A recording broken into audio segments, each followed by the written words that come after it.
Details చూద్దాం. కర్ణాటక మాజీ DGP Om Prakash దారుణ హత్యకు గురయ్యారు. వివాదాలు, కుటుంబ తగాదాలతో భార్యే హత్య చేసినట్లు పోలీసులు ప్రాథమికంగా అంచనా వేశారు. బెంగళూరులోని హెచ్ఎస్ఆర్ లేఅవుట్లో ఓం ప్రకాష్ నివసిస్తున్నారు. భార్య పల్లవి ఇచ్చినటువంటి సమాచారంతో పోలీసులు ఇంటికి వెళ్లారు. ఇంట్లో రక్తపు మడుగులో ఓం ప్రకాష్ పడి ఉండడాన్ని గుర్తించారు. ఆసుపత్రికి తరలించిన అప్పటికే చనిపోయినట్లు వైద్యులు ధృవీకరించారు. 1981 బ్యాచ్ ఐపీఎస్ అధికారి ఓం ప్రకాష్. స్వస్థలం బీహార్. 2015 మార్చి 1న కర్ణాటక డీజీపీగా బాధ్యతలు చేపట్టారు. 2017లో ఓం ప్రకాష్ పదవీ విరమణ చేశారు. ఇదే అంశంపై మరిన్ని డీటెయిల్స్ మా నేషనల్ బ్యూరో చీఫ్ కళా అందిస్తారు. కళా, చెప్పండి.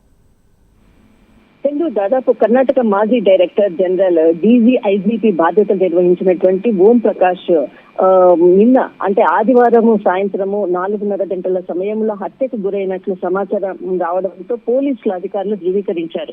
అయితే ముఖ్యంగా ఈ సమాచారం అందగానే ఒక్కసారిగా కూడా, ఎందుకంటే హై ప్రొఫైల్ ఉన్నటువంటి వ్యక్తి హత్యకు గురి అయ్యారు అన్నటువంటి వార్త వారి కుటుంబ సభ్యుల నుంచే సమాచారం అందింది. వారి యొక్క కుమారుడు నుంచి ఫోన్ కాల్ రావడంతో వెంటనే పోలీసులు అక్కడికి చేరుకోవడం జరిగింది. అయితే ఏదైతే పోలీసులు చేరుకుని వారి ఇంటి దగ్గరికి వెళ్ళినటువంటి సమయంలో త్వరగా కూడా డోర్స్ ఓపెన్ చేయడానికి కూడా నిరాకరించినటువంటి పరిస్థితి అన్నది పోలీసు అధికారులు వెల్లడించారు. అయితే ముఖ్యంగా ఏదైతే డీజీ ఇక్కడ మనకు కర్ణాటకలో ఒక ఉన్నత హోదాలో ఉన్నటువంటి వ్యక్తి ఈ విధంగా మరణించడం అన్నది కూడా ఒక్కసారి కూడా కర్ణాటకలో ఒక పెద్ద ముఖ్యమైనటువంటి అంశము. తర్వాత ఎంతో మందితో కూడా అధికారులతోటి, తర్వాత రాజకీయ నాయకులతో హై ప్రొఫైల్ ఉన్నటువంటి వ్యక్తి ఈ విధంగా హత్యకు గురయ్యారు అన్నటువంటి వార్త ఎలా జరిగింది అన్నది మాత్రము ఒక మొత్తం కూపిలాగే ప్రయత్నం చేశారు. అయితే ఆ సమయంలో ఆ ఇంట్లో హత్య జరిగినట్టు, ఎందుకంటే ఇక్కడ ఓం ప్రకాష్ వచ్చేసేసి వారి ఇంట్లో చనిపోయినటువంటి సమయంలో వారి ఇంట్లో వారి భార్య, వారి కూతురు, వారి కోడలు మాత్రమే ఉన్నటువంటి పరిస్థితి. అయితే ఆ సమయంలో భార్య పల్లవి, తర్వాత కూతురు కృతి, వీరు ముగ్గురు మాత్రమే ఆ ఇంటి పరిసర ప్రాంతాల్లో ఉన్నారు. అయితే ముఖ్యంగా ఏదైతే ఓం ప్రకాష్ చనిపోయినటువంటి సమయంలో రక్తపు మడుగులో పడి ఉన్నటువంటి పరిస్థితి, ఆయన మొహంపై ఒక క్లాత్ కప్పి ఉన్నటువంటి పరిస్థితి, దాదాపు గొంతు వైపు కూడా దాదాపు అంటే ఒక పదునైనటువంటి ఆయుధంతో ఆయనపై దాడి చేసినారు, రక్తపు మడుగులో ఉన్నటువంటి పరిస్థితి అన్నటువంటిది పోలీసు అధికారులు చెప్పారు. మొత్తం మీద దాదాపు 4-5 గంటల తర్వాత మొత్తం అంతా కూడా ఇన్వెస్టిగేషన్ చేసిన తర్వాత వారి కుమారుడు ఒక స్టేట్మెంట్ ఇవ్వడం జరిగింది. అక్కడ ఉన్నటువంటి మొత్తం ఓవరాల్ గా ఒక పోలీసులు సమాచారం రాబట్టిన తర్వాత ఈ హత్య మాత్రము తన భార్య అయినటువంటి పల్లవి చేసినట్లు కూడా కొంతవరకు ధృవీకరించారు.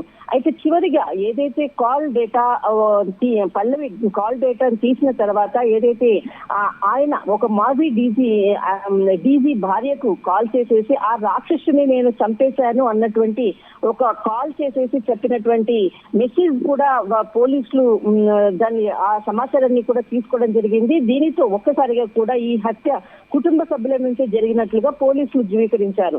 అయితే దీనిపై వారి కుమారుడు కూడా తన తల్లి కొంత అనారోగ్యంతో దాదాపు 12 సంవత్సరాల నుంచి కూడా బాధపడుతూ ఉంది. తను అంటే తన తండ్రికి తన తల్లికి ఇద్దరికి కూడా కొన్ని సంవత్సరాలుగా కూడా మధ్య మనస్పర్ధలు ఉన్నాయి అన్నటువంటిది కొడుకు ధృవీకరించడం జరిగింది.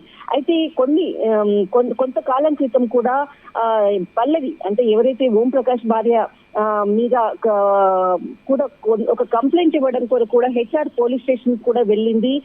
తన భర్త తనను హింసిస్తున్నాడు అన్నటువంటిది, తనను చంపేస్తానంటూ కూడా పిస్టోల్ తీసుకొని చూపెట్టి తనను చంపేస్తానని భయపెట్టాడు అన్నటువంటిది ఒక కంప్లైంట్ ఇవ్వడానికి కూడా వెళ్తే హెచ్ఆర్ పోలీస్ స్టేషన్ వాళ్ళు కూడా ఆ కంప్లైంట్ తిరస్కరించారు. ఎందుకనంటే ఇక్కడ ఒక హోదా ఉన్నటువంటి వ్యక్తి మీద తన భార్య కంప్లైంట్ ఇస్తుంది అని అంటే అక్కడ అధికారులు కూడా కొంత భయపడి తీసుకోలేదు అన్నటువంటిది కూడా ఒక అక్కడ ఉన్నటువంటి అంటే మాజీ పోలీస్ ఒక రిటైర్డ్ అయినటువంటి అధికారి కూడా సమాచారం ఇవ్వడం జరిగింది.